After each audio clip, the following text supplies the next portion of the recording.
Los paisajes misteriosos y desolados de los desiertos a menudo se asocian con la aridez, la escasez de recursos y condiciones extremas, lo que lleva a la percepción de que son lugares inhóspitos. Sin embargo, también han desempeñado a lo largo de los siglos un papel crucial en la cultura y la espiritualidad de muchas civilizaciones, desde el simbolismo de purificación en las religiones abrahámicas hasta la conexión con la naturaleza y la esencia de la vida en las tradiciones de los pueblos indígenas. Justamente, uno de estos pueblos son los wixárikas, también conocidos como huicholes. Durante siglos han habitado un territorio sagrado llamado Wirikuta, que hoy pertenece al estado mexicano de San Luis Potosí, pero que antes de que se establecieran gobiernos y fronteras, según su cosmología, aquí nació nuestro mundo. Wirikuta es un semidesierto en el que paradójicamente se da ese nombre que alude a sequedad y a vacío, pero que es el gran jardín frondoso donde tú te conectas, pones tu mejilla en el regazo de los antepasados y puedes pedir fertilidad. Y es que Wirikuta no solo es importante para los wixárikas, sino que también es un área de interés arqueológico y ambiental, pues alberga una biodiversidad única y está clasificada como una reserva de la biosfera. Esto quiere decir que es una región que cumple con 3 funciones principales: conservación para proteger recursos genéticos, especies, ecosistemas y paisajes, una función de desarrollo para promover la sostenibilidad y una función de apoyo logístico para respaldar y alentar actividades de investigación. Aquí se genera la fertilidad del mundo, ¿no? La luz del mundo, la fertilidad de la vida. Él es Eduardo Guzmán, o Lalo, como también lo conocen. Lalo es sociólogo y poeta, y aunque su vida no comenzó en Wirikuta o en el centro del pueblo wixárika, aprendió sus tradiciones y adoptó su cosmología como una forma de llevar la existencia. Me parece que el intento que yo entiendo o que yo siento en mi vida es honrar la semilla de la vida. Honrar la semilla de la vida es cantar en colectivo, cantar en comunidad. Pero en ese camino también ha sido testigo de las constantes amenazas que enfrenta el territorio ancestral de Wirikuta. Como ocurre con tantas otras regiones del planeta ricas en recursos, o bien ubicadas en términos estratégicos, hay intereses económicos que buscan explotarla. Yo me siento muy afortunado de estar aquí. Me toca atestiguar el acoso a un territorio sagrado. ¿Cómo ha sido la lucha del pueblo wixárika para preservar esta sagrada región ancestral, famosa por el cactus de peyote? ¿Y qué papel ha desempeñado Lalo? En este episodio les contamos. Mi nombre es Nicolás Ibargüen, soy periodista, ambientalista y amante de la naturaleza. Pero sobre todo, soy alguien que está convencido de que debemos cambiar la relación que tenemos con la Tierra. Bienvenidos a Elemental, un podcast sobre el único planeta con vida del que tenemos noticia, nuestra relación con él y sus demás especies. Tierra querida.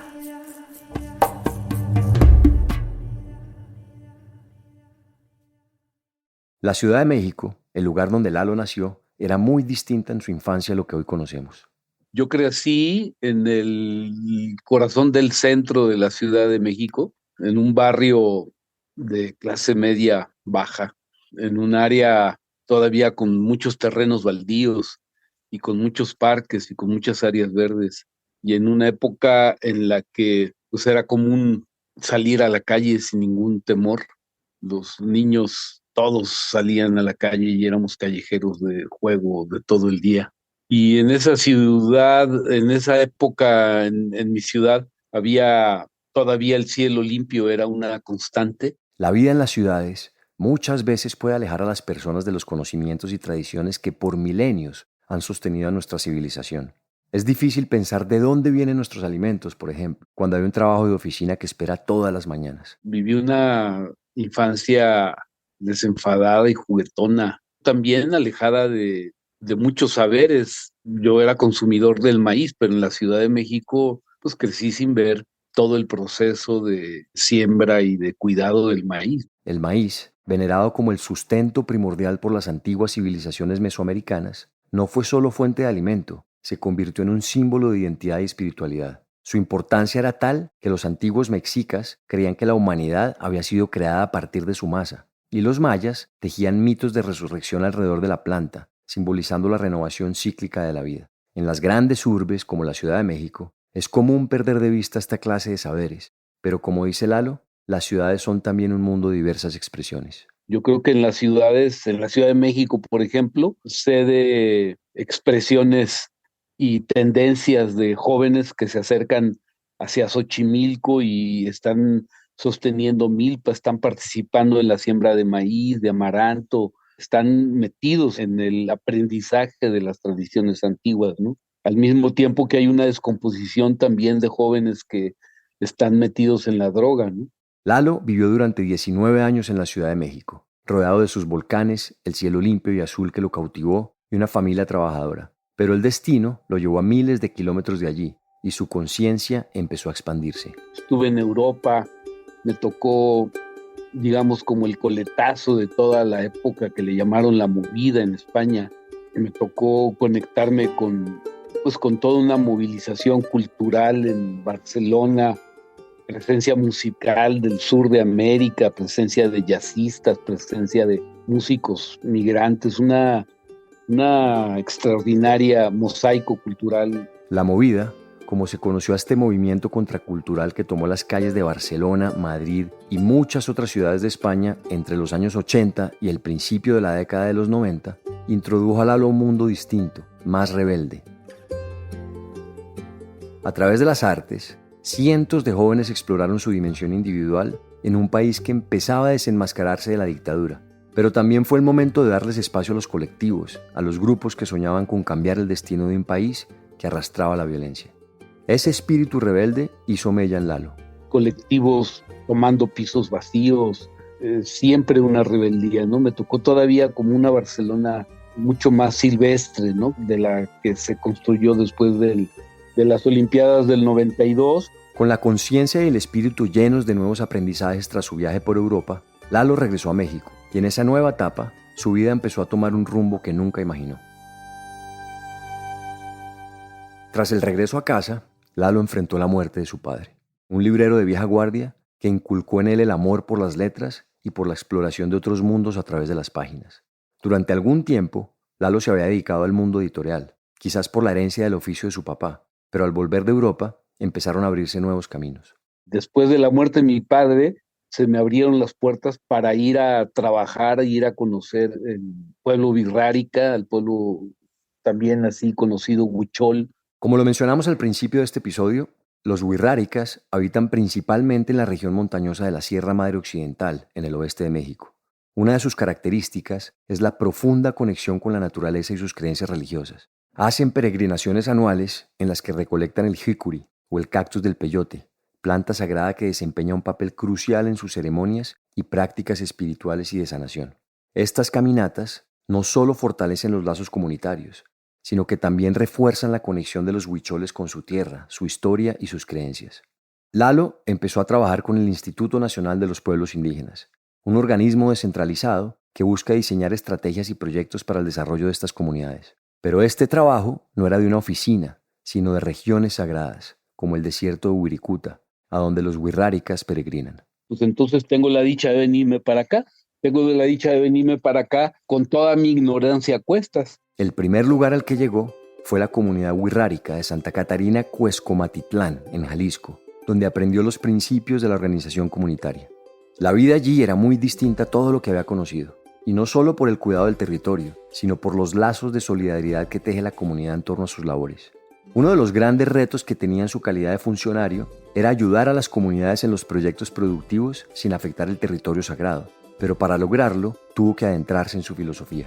El pueblo wixárika tiene, al igual que el pueblo Kogi, todavía el bastión de la palabra de los ancianos como la guía colectiva, como la oportunidad de enseñar no a un miembro, hijo de tu familia, quien el chamán le va a transmitir el conocimiento, sino todavía se guarda ese modelo colectivo de enseñanza-aprendizaje de una escuela que se camina, ¿no? De una escuela que no es así como teoría, ¿no? De una práctica cultural que es al mismo tiempo el honrar a la tradición antigua y al mismo tiempo es sembrar la vida en el presente, ¿no?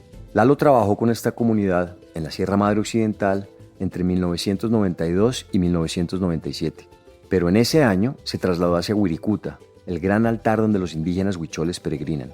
En buena medida, allí podía desarrollar mejor su trabajo como funcionario, pero también lo atraía la memoria viva de un pueblo que sostenía sus tradiciones a pesar del paso del tiempo. Es el sitio donde, según la cosmogonía, en la epopeya civilizatoria, cuando el mundo está a oscuras, el héroe civilizador que es el venado, al frente de una serpiente que transporta la esencia de toda la humanidad, logra llegar al sitio donde brota y germina la semilla de sol que le encargan en el mar.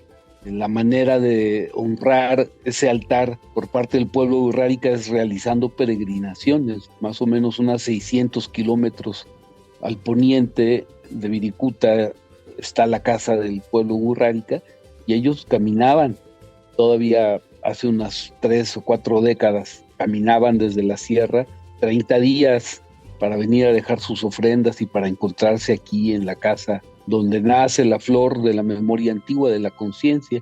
En Wirikuta, el encuentro con lo sagrado, que para ellos es la tierra, el sol y los regalos que la naturaleza les da, no es una simple cuestión metafórica. Los indígenas hacen acuerdos espirituales con la madre tierra para lograr fertilidad y abundancia en sus regiones. No es un sitio arqueológico donde alguna vez habitó un pueblo y ahora en sus glifos hay que descifrar el misterio de lo que esa cultura hacía.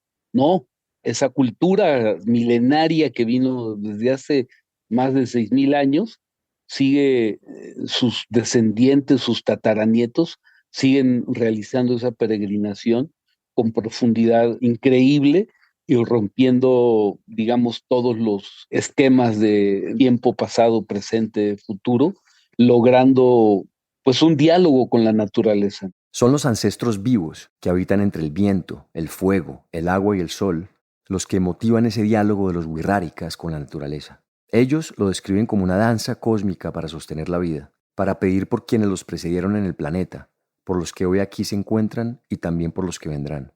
Pero esta tradición históricamente ha enfrentado amenazas y Lalo ha tenido que tomar parte activa en su defensa. Soy funcionario del gobierno y provengo de una línea de rebeldía antigobierno, pero ya que me toca vestir esa camiseta, pues me doy cuenta de la gran responsabilidad que significa ser un servidor público. Yo desde 1997 me vine aquí al desierto de Wirikuta a tratar de ser un puente, a tratar de ser un enlace entre los habitantes locales de este semidesierto potosino, que son campesinos mestizos, que son mestizos cruces de los agropastoriles que vinieron del sur de España a poblar estas tierras semiáridas y difíciles. Las luchas en México y buena parte de América entre colonos, campesinos y pueblos indígenas han sido un capítulo oscuro. A lo largo de la colonización europea, los colonos llegaron a tierras que ya estaban habitadas por diversas culturas nativas, lo que desencadenó conflictos violentos por la tierra, los recursos y el poder. Los europeos buscaban tierras para la agricultura y la explotación de recursos naturales, lo que a menudo implicaba desplazar o subyugar a las comunidades indígenas que habían ocupado estas regiones durante siglos. Estas luchas llevaron a la pérdida de tierras, la destrucción de culturas y comunidades y la imposición de sistemas políticos y económicos extranjeros en detrimento de las poblaciones indígenas. A pesar de que los huicholes resistieron este proceso tan difícil, todavía existen tensiones por los recursos. Digamos, una característica aquí de estas culturas campesinas que aman a la Virgen de Guadalupe, que hacen danzas también para llamar la lluvia, ¿no? Una cultura distinta y que depende de la minería, ¿no? Son culturas que aquí vienen a sentarse por el ansia y por la búsqueda de los minerales. Estos intentos de explotación no se han limitado a los colonos, pues también han generado tensiones entre la comunidad huichol y las empresas mineras, ya que los nativos consideran que la destrucción del paisaje desértico y la extracción de minerales son una profanación de su territorio y un atentado contra sus creencias. Este terreno sagrado, este jardín, este libro, esta biblioteca, no es una biblioteca conscientemente cuidada por la humanidad, ¿no? Esta biblioteca ya le perforaron algunos libreros, ya les quemaron los libros. O sea, es un espacio impactado, no es un espacio resguardado, es un espacio al que la ignorancia de la humanidad, la ignorancia de gobiernos terrenales se ha negado a ver la importancia espiritual que tiene digamos, la importancia energética. Ya hablemos más allá de lo que puede ser una creencia ideológica, ¿no? La importancia energética para el sostenimiento de la vida no les resuena, no tiene ningún sentido. Entonces, hay proyectos para convertir este semidesierto en un gran corredor industrial. En el 2010, el gobierno mexicano otorgó 22 concesiones mineras a la compañía canadiense First Majestic Silver Corp. Más del 70% de las más de 6.000 hectáreas incluidas en estas concesiones se encontraban dentro de la reserva de Wirikuta. También en diciembre del 2011 se anunció el Proyecto Universo, un ambicioso plan minero otorgado a la empresa Revolution Resources. Este megaproyecto tuvo como objetivo la explotación de recursos minerales a través de técnicas de extracción a cielo abierto en una extensión que abarca más de 59.000 hectáreas dentro del área natural protegida, lo que representa aproximadamente el 42% de la superficie total de Wirikuta. Entonces están amenazando este sitio, esta biblioteca, está amenazada como está amenazado el Amazonas, como está amenazada la Sierra Nevada, como están amenazados los sitios de poder, los sitios energéticamente sostenedores de la vida. Para resistir, la comunidad wixárika y las comunidades del altiplano se organizaron en movimientos ciudadanos dedicados a la oposición de los proyectos de megaminería en Wirikuta. Las amenazas del territorio, que también Lalo intentaba proteger, lo tocaron muy profundamente. Mi capacidad y mi presencia en las comunidades no se limita a ser solamente el encargado de patrimonio cultural, encargado de acompañar a la defensa de los lugares sagrados, sino que soy un escribano, soy el que sube las despensas, soy el que, lo que se ocupe. Si hay un enfermo y no hay nadie quien lo saque a un hospital, pues yo voy, ¿no? Un accidentado que necesitaba una intervención quirúrgica, no hay chofer, pues yo me apunto, ¿no? Y bueno, pues hace 10 años se logró detener, digamos, la inminente instalación de varios consorcios mineros, tanto en la sierra como en el bajío de este territorio, y una gran movilización del pueblo wixárika a la cabeza con el rezo espiritual, pero también con un acompañamiento de un gran mosaico de perfiles profesionales y creativos, de biólogos, geohidrólogos, abogados, que levantaron una red de resistencia, pudieron detener históricamente ese empuje, ese impulso. Una delegación de indígenas huicholes viajó a la Ciudad de México para exigir a la Presidencia de la República la cancelación de 22 concesiones entregadas a una empresa minera canadiense, ya que afectaría gravemente el ecosistema de la Sierra Madre Occidental, considerado su lugar sagrado. Pues esa movilización generó todo un movimiento que tuvo algunas manifestaciones de presencia en México. Hubo el apoyo para que algunas delegaciones del pueblo wixárika fueran a la ONU, que fueran a Canadá, a la casa misma de la minera. Sobre todo, fíjate que esto es muy histórico, un trabajo de ceremonial que le llamaron el peritaje tradicional. Y este peritaje tradicional fue una ceremonia en la que participaron más de 500 wixáritari, ¿no? Que es el plural de los huicholes, 500 miembros del pueblo wixárika se dieron cita en uno de los lugares cumbre. Y es que con el peritaje tradicional, lo que buscaban era darle voz a lo que los wixárikas consideraban el actor más importante en esa situación, la naturaleza. Por un lado, ya conocían la posición de las mineras. En gran medida, el gobierno también había expresado su postura y los indígenas se habían articulado en una movilización masiva con peticiones claras. Pero, ¿qué tenía por decir la naturaleza misma? Muchos criticaban, pues la naturaleza va a decir lo que el chamán quiera que diga. En la mañana nos va a decir que dijo tal o tal cosa porque él se lo inventó. Pero no, fue una cosa increíble que después de 50 años de sequía, pues se hace esa ceremonia y aparece todo el cielo como si fuera un oleaje rebelde, todo el horizonte, no había lugar donde no estuviera, todas las montañas tapadas de nubes, solamente se veían algunos picos, y de ahí se vino un temporal. Entonces para ellos el peritaje tradicional fue el resultado, la palabra de la naturaleza diciendo Wirikuta es un sitio de abundancia, es un sitio de abundancia en sí misma. Además del agua, después de décadas de sequía, se sumaron a los estudios de científicos aliados a las comunidades nativas, que como nos lo mencionó Lalo antes, se sumaron a la defensa del territorio. Y es que así como ocurre en los océanos y los bosques y con todos los elementos de la naturaleza, los desiertos también juegan un papel clave en el equilibrio y la salud del planeta. Estos hábitats albergan una rica biodiversidad adaptada a condiciones extremas y ayudan a regular el clima global. Los desiertos actúan como sumideros de carbono y aportan al equilibrio de los ciclos de nutrientes en la Tierra. La conservación y la gestión sostenible de los desiertos son esenciales para proteger la diversidad biológica y garantizar la salud de nuestro planeta, más aún en un contexto de cambio climático global. Pero la pelea no estaba ganada. Entonces fue tremendo ese movimiento.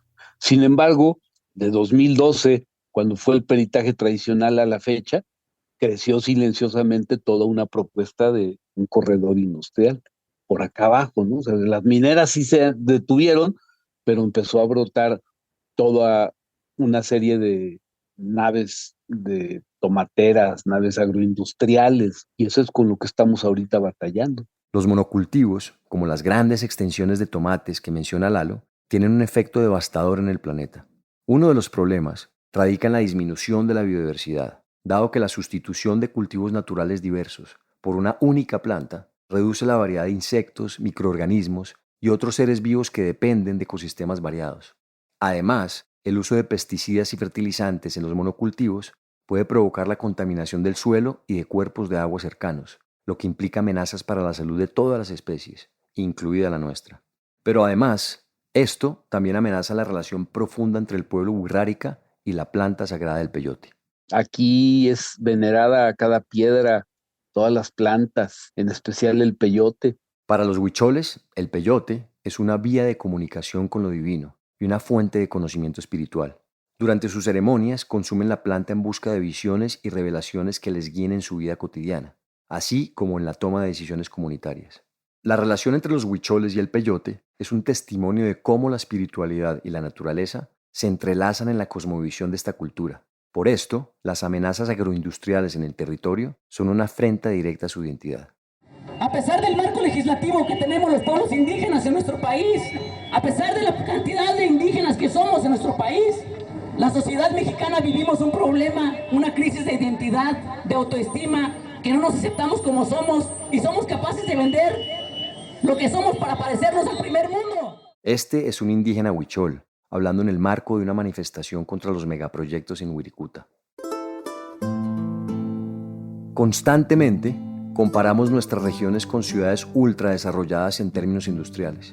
Imaginamos el futuro con autos voladores, pero difícilmente volteamos nuestra mirada hacia el retorno a nuestras tradiciones. Pero los huicholes, en su filosofía moldeada durante siglos, tienen una propuesta no solo para la supervivencia de su pueblo, sino para nuestra sociedad occidental. A esto le llaman el porvenir de la humanidad. Decir que el pueblo wixárika es como el porvenir de la humanidad podría sonar a fanatismo, pero me refiero a cosas muy concretas, muy pragmáticas. El pueblo wixárika, al igual que algunos otros pueblos, como el pueblo Kogi, no olvidaron el diálogo con la naturaleza, ¿no? Que es una mamá no solamente metafórica, que no es una mamá de que porque qué bonito es llamarle así a la naturaleza, ¿no?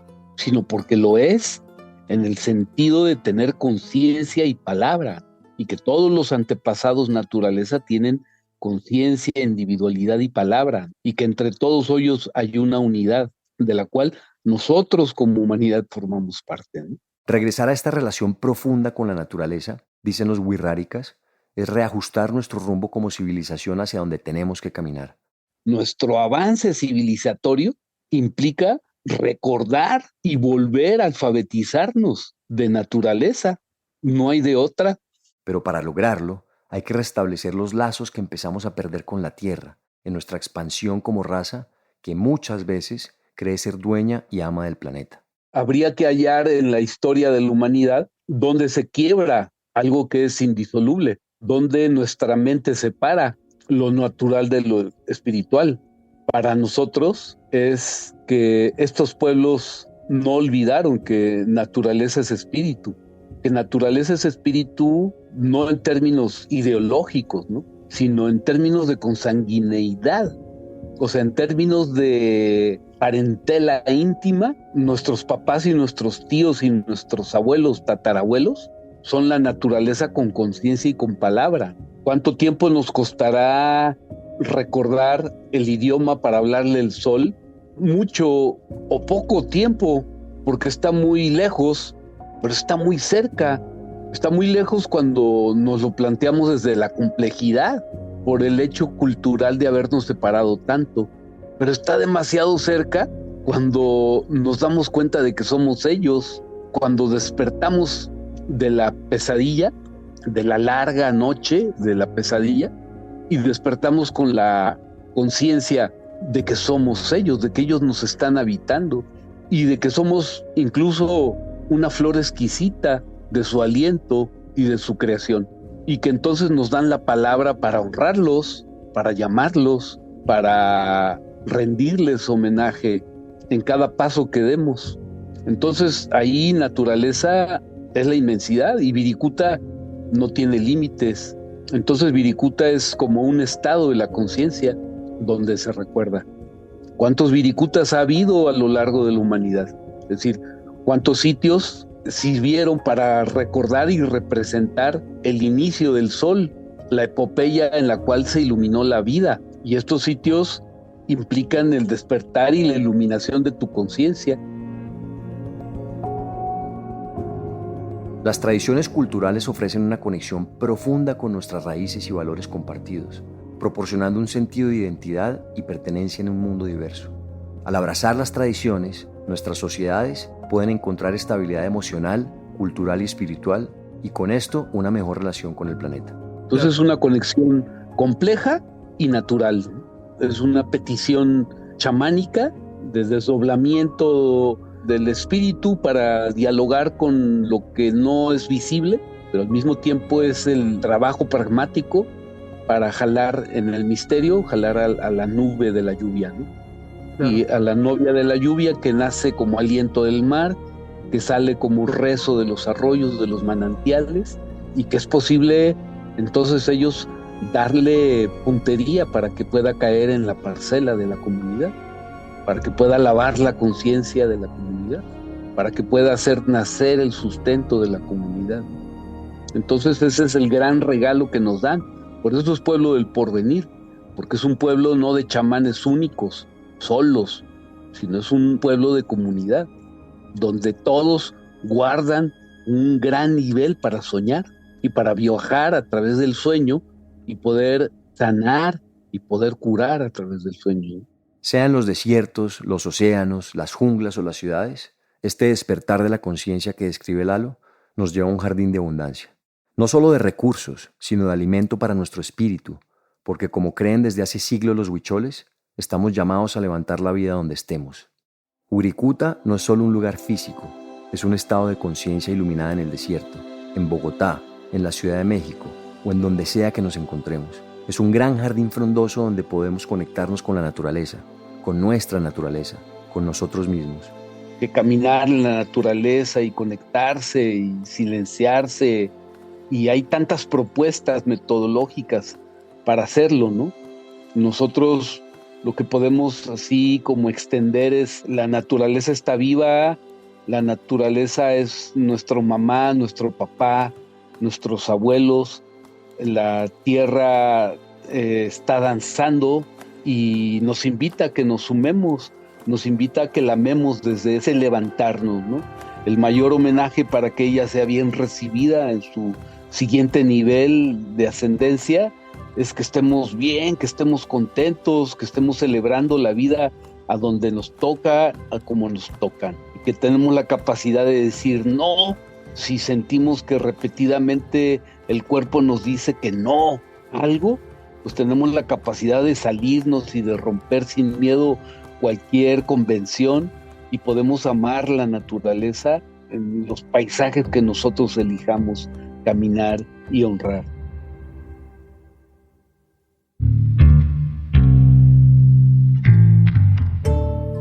Este episodio es una coproducción del equipo de la no ficción, de Excel Content Studios y de Nicolás Ibargüen. El guión fue escrito por Juan Camilo Hernández Meléndez y editado por Miguel Reyes.